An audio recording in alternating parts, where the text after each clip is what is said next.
నమస్కారం friends. America సంక్షోభంలో పడిందా? భారతదేశం సంక్షోభంలో ఉందా అంటే రెండు దేశాలు పోటాపోటీగా సంక్షోభం ఎదుర్కొంటున్నాయి. దాంట్లో అమెరికా బాగా సంక్షోభంలోకి పడ్డట్టు కనిపిస్తుంది. కానీ భారతదేశం సంక్షోభంలో పడ్డ మన సిస్టము, మన సిగ్గుమాలినతనము, నిజాన్ని నిర్భయంగా ఒప్పుకోలేకపోవటము, దాన్నే నిర్లజ్ అంటారు హిందీలో. అంటే లజ్జ లేకుండా బతకటం. దాంట్లో మనం అమెరికాని మించిపోయాం. మనమంతా ఒకటి గుర్తుపెట్టుకోవాలి.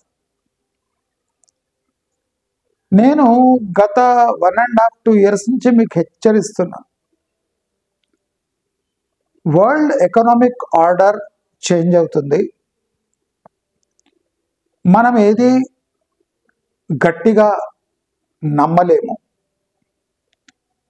కాబట్టి మన డొమెస్టిక్ గ్రోత్, మన డొమెస్టిక్ కన్జంప్షన్ స్టోరీని మనం బాగా బలపరచుకోవాలి. ఇన్ఫ్లేషన్ తగ్గాలి, ఖర్చులు తగ్గించుకోవాలి, దుబారా చేయకూడదు, క్యాష్లో ఉండాలి అని ఏదో అర్థం కాని చిత్ర విచిత్రమైన థియరీస్ నేను మీ అందరికీ చెప్పాను. అయితే అప్పుడు హాస్యాస్పదంగా ఏదో ఆయన పెద్ద ఫ్యూచర్ గురించి తెలిసినట్టు బాగా అంటే ఉపన్యాసాలు ఇస్తున్నాడు అని మీరు అంతా అనుకుని ఉండొచ్చు. మనం ఎప్పుడు గమనించాలి, తప్పును, అసలు కథను దాచిపెట్టడంలో భారతదేశం పౌరుల కన్నా ఎవరు ఇక అగ్రస్థానంలో ఉండరు. కాబట్టి అక్కడ ఎంత భయంకరమైన సిచ్యువేషన్స్ ఉన్నా మన వాళ్ళు ఎప్పుడూ ఒక బకెట్ నీళ్లతో ఆర్పడానికి సంసిద్ధంగా ఉంటారు. మన భారతదేశంలో ఇంకా చెప్పనవసరం లేదు. ప్రతి తప్పుడు పనికి ఒక బ్లాంకెట్, ప్రతి అబద్ధానికి నిజం లాంటి ఇంకో అబద్ధము, మాట్లాడే దాంట్లో మనోళ్లకు మించిపోయిన వాళ్ళు ఇంకోళ్ళు లేరు.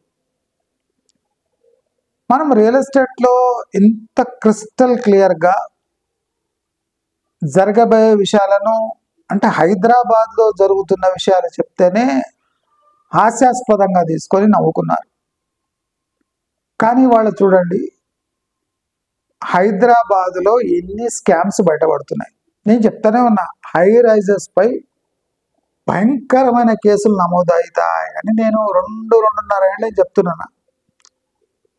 మీరంతా అది రెరా అప్రూవల్ ఉంది, హెచ్ఎండి అప్రూవల్ ఉంది, మున్సిపల్ అప్రూవల్ ఉంది అని ఏమో అన్నారు.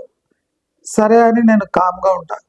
ఎప్పుడు చూడండి నేను మీరంతా లేదు లేదు అంటుంటే అవును అవును అనను. నేను నా వీడియోస్ వేస్తా పోతా ఉంటా. లాస్ట్కు అందరికి అర్థమైపోతుంది, ఈయన ఎప్పుడో ఏదో టైంలో ఈ మాట అన్నాడు. అదే కాకుండా నా మాటలు చెల్లుబాటు అవుతున్నాయని మీరు చాలా ఛానల్స్ చూడండి. చాలా మంది ఆడవాళ్ళు కూడా నా ఛానల్స్ చూసి, అంటే మక్కి చెప్పకుండా దాంట్లో పాయింట్స్ తీసుకొని తమ ఛానల్స్ నడుపుకునే స్టేజ్కి వస్తున్నారు. వాళ్లకు నాకన్నా 3 వ్యూస్ ఎక్కువ వస్తున్నాయి. ఎందుకంటే సుబ్బమ్మ మాటలు కదా, అంటే ఆడవాళ్ళు చేసే చిట్ చాట్ కదా, దానికోసం చాలా బాగా సబ్స్క్రైబర్స్ వస్తారు. నాదంతా ప్రొఫెషనల్స్ వాళ్ళు వీళ్ళు ఇన్వెస్టర్స్ ఉంటారు కనుక మనకు రాని వ్యూస్ కూడా వాళ్ళకి వస్తున్నాయి, సంతోషం. మనోళ్ళు కూడా మన సబ్స్క్రైబర్స్ కూడా పోయి చూస్తున్నారు అక్కడ. అంటే చూడండి, నేను మాట్లాడిన 1.5 year 2 years తర్వాత వీళ్ళకు జ్ఞానోదయమై నిజాలు బయటపడి ఇప్పుడు వాళ్ళ ఛానల్స్ నడుపుకుంటున్నారు. వైల్డ్ ఉల్ఫ్ అని ఒక ఛానల్ ఉంది.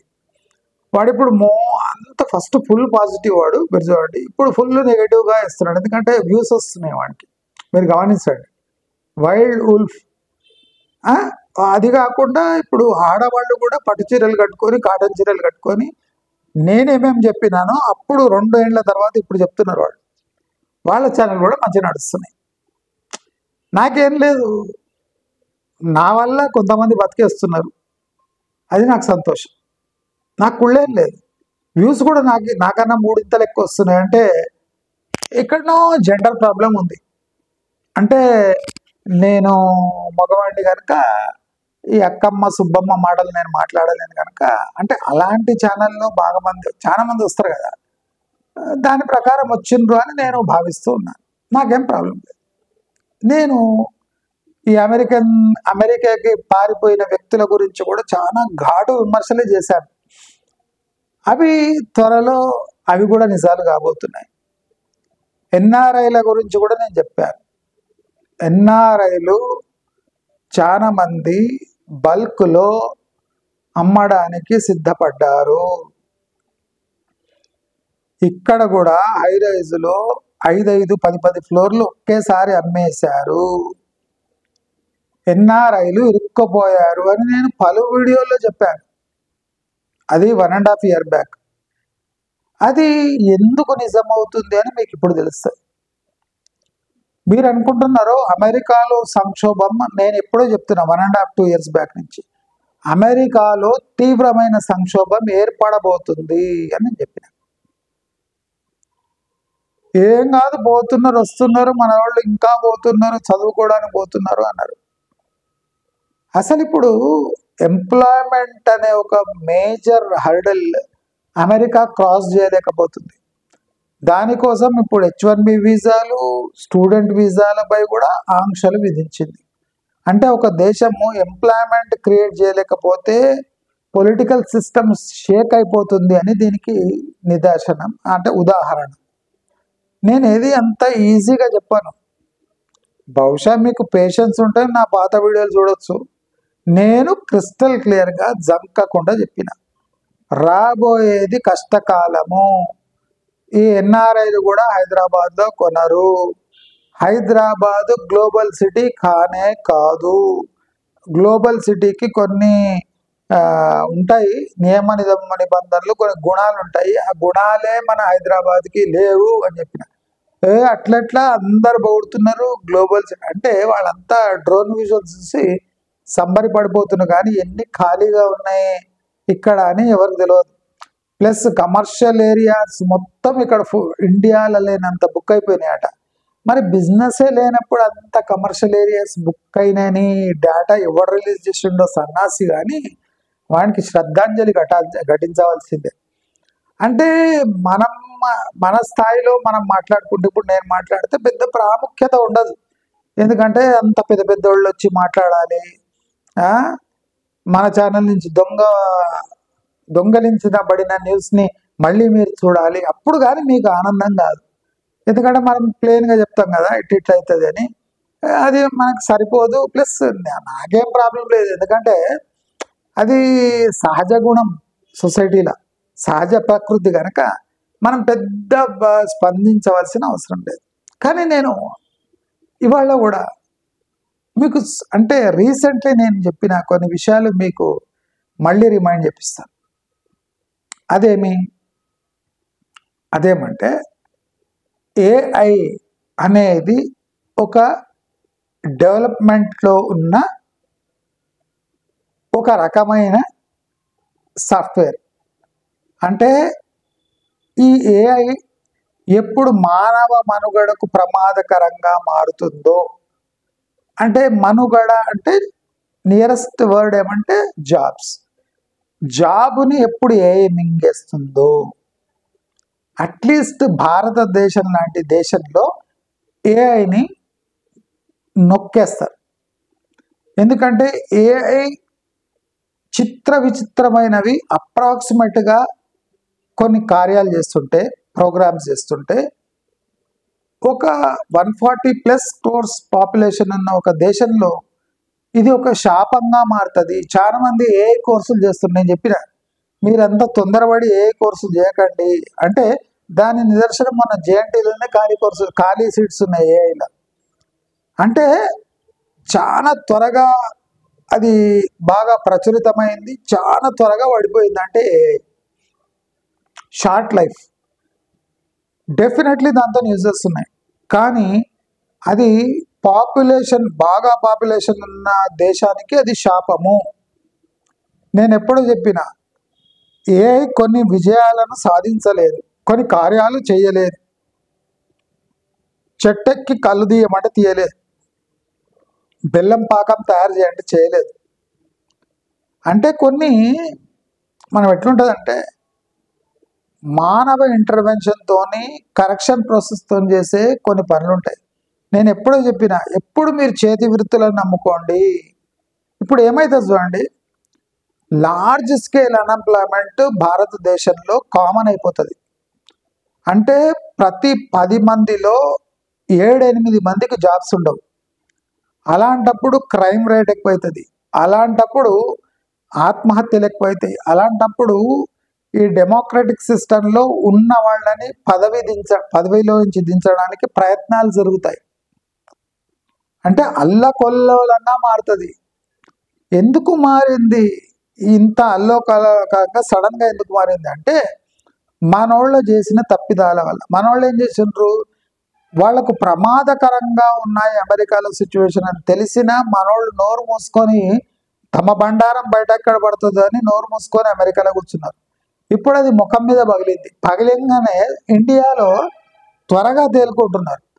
అంటే ఇండియాకి అర్థమైపోయింది ఈ అడ్వాన్స్డ్ అంటే ఈ సాఫ్ట్వేర్స్ వల్ల కానీ అసలు అమెరికాలో మనోళ్ళ ఉన్న పరిస్థితి ఇక్కడ వాళ్ళు చేస్తున్న బిల్డప్కి కానీ ఏది పొంతన కుదురుతలేదని మనోళ్ళకి అర్థమైపోయింది. అయినా కొంతమంది డ్రామాలు ఆడుతూనే ఆడుతానంటే ఏదో ఒక రోజు మనకు టైంపాస్ అయిపోతుంది, అంతవరకు నడిపిద్దాం అనుకున్నారు. కానీ సడన్గా అన్ని విషయాలు మారిపోయినాయి. అసలు వరల్డ్ అఫైర్సే టోటలీ మారిపోయినాయి. అసలు మనం ఊహించని రీతిలో మారిపోయినాయి.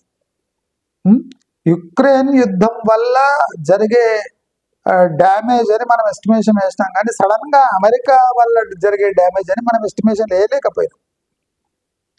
ఎందుకు అంటే మనకు పిచ్చి నమ్మకం అమెరికా మీద, మనోళ్ళ మీద పిచ్చి నమ్మకం. మనోళ్ళు అక్కడ ఉండి చక్రం తిప్పుతారు అనుకున్నాం. చక్రం లేదు, బొంగు లేదు. మీరు అందరూ అర్థం చేసుకోవాలి.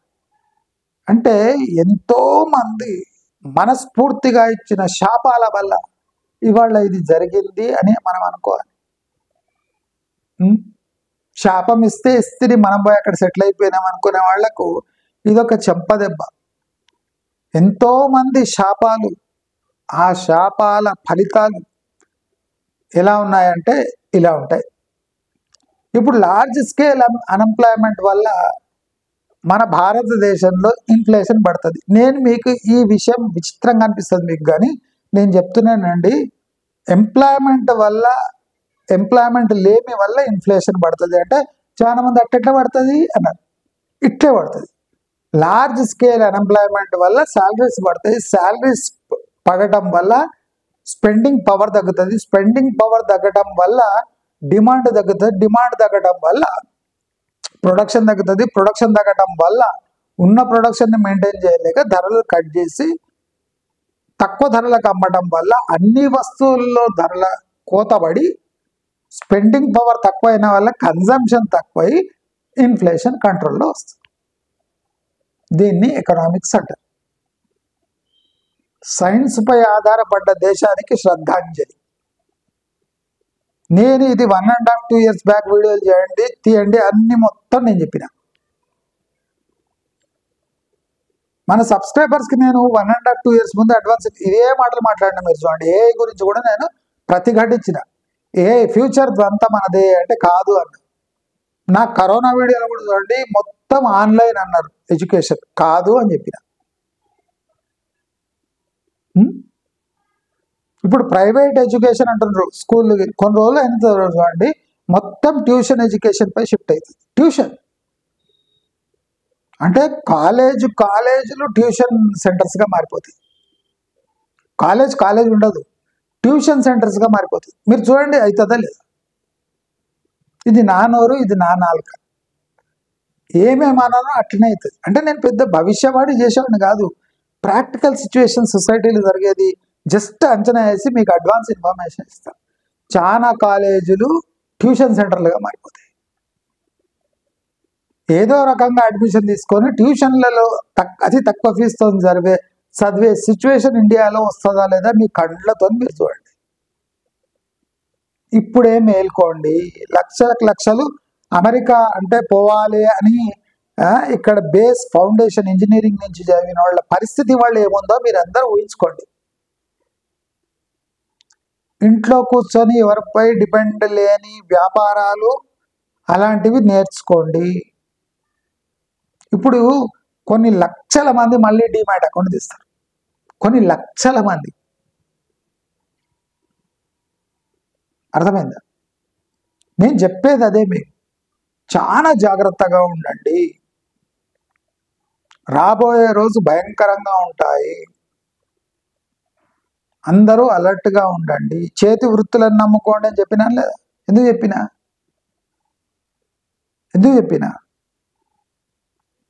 నాకు ఏదో కీడు శంకిస్తుంది కనుక నేను చెప్తా ఉన్నా, వార్నింగ్ ఇస్తా ఉన్నా. టైం మంచిగా లేదు, సర్దుకోండి. టైం మంచిగా లేదు, క్యాష్లో ఉండండి. టైం మంచిగా లేదు, లాంగ్ టర్మ్ ఇన్వెస్ట్మెంట్ పెట్టకపోకండి. మీకు క్యాష్ కావాలి, అవసరం వస్తుంది అని చెప్తున్నాను. నేను అన్నీ ఇండైరెక్ట్గా చెప్తా. రియల్ ఎస్టేట్ పడిపోతుందని చెప్పారు, అక్కర్లేదు. ఇంకా కూలిపోయి మనకు 7 ఏళ్ల క్రితం ఉన్న రేట్ వస్తుందని నేను ఒక వీడియోలో చెప్పిన. 7 ఏళ్ల క్రితం ఏ రేట్లు ఉన్నాయి, ఆ రేట్లు ఇప్పుడు హైదరాబాద్లో పలుకుతాయి. హైరైజెస్ మొత్తం నాశనం అవుతాయి, స్కామ్స్ బయటపడతాయి.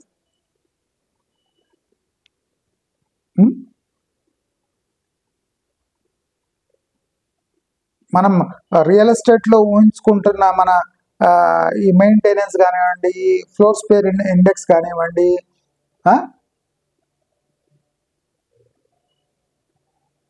అదే కాకుండా మన క్వాలిటీ ఆఫ్ లగ్జరీ లివింగ్ అని కానివ్వండి, ఈ టర్మ్స్ అన్నీ మాయమైపోతాయి. బేసిక్ లివింగ్కి వచ్చేస్తాం. నేను అందుకోసం మీకు అందరినీ ప్రిపేర్ చేస్తున్నా స్లోగా. ఆ 30 lakhsలో లివింగ్ అనే కాన్సెప్ట్ ఎందుకు తీసిన అంటే నాకు ముందే తెలిసి 25 అవుతున్నాయని. దాని ప్రకారం మీరందరినీ కొద్దిగా లైన్లో తేవాలని ప్రయత్నం చేస్తున్నా. చాలా మంది స్లోగా చేస్తున్నారు, మీరు ఈ వీడియో చేస్తున్నారు. నేను అంత ప్లాన్ ప్రకారంగా చేస్తాను. మీ లైఫ్లో ఎవ్వరు ఇట్లా మీకు ఇంత ప్లాన్డ్గా మిమ్మల్ని ఒక రేంజ్లో ఒక స్టేజ్కి తీసుకొని వచ్చి ఉంటారు. అంటే మీకు నొప్పి కాకుండా మీకు తెలియకుండానే మీరు జారిపోతున్నారు. అలాంటి వీడియోస్ చేస్తున్నాను. క్యాచ్ చేసినోడు బతికిపోతాడు, అరోగెంట్గా ఉన్నాడు అంతే కథ. నేను అందుకోసం చెప్తున్నది ఒకటే, నేను ప్లాన్ ప్రకారం మిమ్మల్ని ఒక స్టేజ్కి తీసుకొని వస్తాను. ఇక మీరు గట్టెక్కుతారా లేదా అనేది మీ ఇష్టం, మీ బ్రెయిన్ పై ఆధారపడి ఉంటుంది. మొండికేసి నేను కూర్చుంటా అంటే కూర్చోండి. నేను క్లియర్గా చెప్తున్నా మీకు, ఇది టైం కాదు, వద్దు. రియల్ ఎస్టేట్ ఎందుకోసం ముందు పెద్ద ఇన్వెస్ట్మెంట్ని తెగొట్టినాను. నెక్స్ట్ నేను స్పెండింగ్కి వస్తున్నా, ఫీజుల మీద వస్తున్నా, రోజువారీ ఖర్చుల మీద వస్తున్నా. 30 లక్షలు ఉంటే ఎట్లా బతకాలి, 20 లక్షలు ఉంటే ఎట్లా బతకాలి, 10 లక్షలు ఉంటే ఏం చేయాలి అంటే ఇలాంటి ఫార్మాట్స్లో మిమ్మల్ని మెల్లగా గుంజుకొని వస్తున్నా. మీకు ఒకసారి జట్కా ఇస్తే బాగుండదు. కనుక బయట జరుగుతున్న విషయాలు మీకు చెప్తే కూడా మీరు నమ్మరు, ఎందుకంటే నేను ప్రముఖమైన ఛానల్ కాదు కదా. కాబట్టి నేను చెప్పేది మీరు క్లియర్గా అబ్జర్వ్ చేయండి. ఈ ముదనష్టపు Marwari, go back, Gujarati go back utter flop అయిపోయింది. సో మీ కష్టాన్ని మీరు నమ్ముకోండి, కొత్త కళలు నేర్చుకోండి, కొత్త విధానగాలుగా ఇన్వెస్ట్ చేయడం నేర్చుకోండి. హై మార్జిన్ ప్రోడక్ట్స్లో ఎంటర్ అయ్యి లో మార్జిన్కే అమ్మేయండి. కొత్త బిజినెస్, మీకు అలవాటు లేని బిజినెస్ కూడా అలవాటు చేసుకోండి. ప్రతి గల్లీలో పోయి డిమాండ్ ఎక్కడ ఉందో వెతకండి. తప్పకుండా మీరు అంటే మంచి పొజిషన్లో ఒక సర్వైవల్ కావాలంటే మీరు మీ పాత పద్ధతులను పాత అలవాట్లను మార్చుకోండి. Real estate is dead. Real estate చావబాది మూలకేసేసారు దాన్ని. మీరు దాని జోలికి పోయి మీరు ఇన్వెస్ట్ చేయడానికి పోకండి. తల మీద గూళ్ళు, మీకు గూళ్ళు ఉంటాయి. ఇప్పుడు గూడు కాదు, గూళ్ళు ఉంటాయి. మీ ఇష్టం వచ్చిన గూటిలో మీరు పోయి ఉండొచ్చు. ఎప్పుడు ఎకనామిక్స్ థియరీస్ని నమ్ముకోండి. అది డిమాండ్ సప్లైని ముందే పసిగడుతుంది. ఎకనామిక్స్ అనే సబ్జెక్ట్ మిమ్మల్ని అలర్ట్ చేస్తుంటుంది, హెచ్చరిస్తుంటుంది, ఒక టైపు బుజ్జగిస్తుంటుంది. ఇంట్రెస్ట్ రేట్స్ పైన కింద అవుతుంటే ఎందుకు అవుతున్నాయి అని ఒకసారి ఆలోచించండి. అది బ్యాంకులు చేసిన ట్రిక్ కాదు, బ్యాంకుల చేయబడుతున్న అవి అమెండ్మెంట్స్. అవి అంటే బ్యాంకుకు గతి లేక చేస్తున్నవి. అవి బ్యాంకు పెద్ద చేస్తే అవి చేయడానికి ఛాన్సే లేదు. దాన్ని మెడ ఉంపి చేపిస్తుంది ఎకనామిక్స్. నేను అందుకోసం ఎకనామిక్స్ పై స్ట్రెస్ పెట్టండి. మీకు ఇష్టం లేకపోయినా స్టడీ చేయండి అని చెప్పిన. ఇవాళ మీ కళ్ళ ముందర అది నిజమని తెలుస్తుంది. కాబట్టి మీరందరూ గుర్తుపెట్టుకోండి, అమెరికా నుంచి మనకు ఇక సిచ్యువేషన్ మంచిగా అయినా, ట్రంప్ జరిగిపోయి ఇంకా కూడా కంపొచ్చినా, ఇంకా నార్మల్కి అయితే ఈ రిలేషన్షిప్ రాదు. చాలా మంది అలర్ట్ అయిపోయారు. ఇక అమెరికాలో మనం విచ్చలవిడిగా ఉండటం కష్టం అని తెలుసుకున్నారు. కాబట్టి చాలా మంది అమెరికా నుంచి ఇక్కడ వస్తారు, ఇక్కడి నుంచి అమెరికా పోయే వాళ్ళు కూడా విరమించుకుంటారు. కాబట్టి యావరేజ్ శాలరీస్ ఇన్ అమెరికా కూడా పడిపోతుంది. చూడండి మీరు, పడిపోతుంది. Average salaries in software sector కూడా ఇక్కడ ఇండియాలో పడిపోతుంది.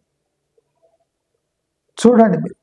అదే కాకుండా ఈ సాఫ్ట్వేర్లో బ్లాక్ అయిపోతే ఇతర సెక్టార్లలో అంటే చాలా మంది అప్లై చేసుకుంటారు. దానివల్ల శాలరీస్ పడిపోతాయి, స్పెండింగ్ పడిపోతుంది, ఇన్ఫ్లేషన్ పడిపోతుంది. ఓవరాల్ భారతదేశం చీప్గా బతకడం నేర్చుకుంటుంది. అవును కాదు అని మీకు అనుమానం అంటే మీరు కొన్ని నెలలు ఆగండి, ఈ వీడియో ట్యాగ్ చేసి పెట్టుకోండి. తప్పకుండా నేను చెప్పింది జరుగుతుందా లేదా కళ్ళారా మీరందరూ చూస్తారు అని ఆశిస్తూ నమస్కారం.